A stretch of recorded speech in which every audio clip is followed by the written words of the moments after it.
How to add or remove battery protection to quick settings panel on the Samsung Galaxy S25, S25 Plus, Edge or Ultra. First tap on the home button to return back to the home screen. Then from the home screen, swipe down at the top to open up quick settings.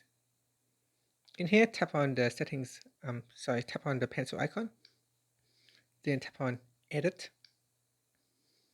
Next, we go down to the available buttons section and swipe across until you can find battery protection. Now tap on the icon to add it to your quick settings panel.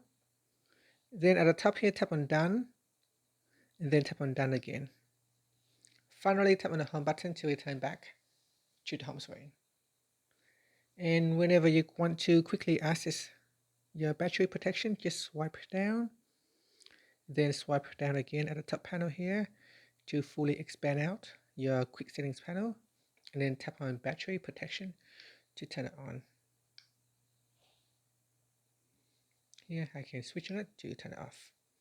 Now to remove it from the panel, just tap on the edit button, then tap on edit. Then we go down and tap on the remove button, then tap on done, and then tap on done. And that's it. Finally, tap on the home button to go back to the home screen. Thank you for watching this video. If you find it helpful, please like and subscribe to my channel for more videos.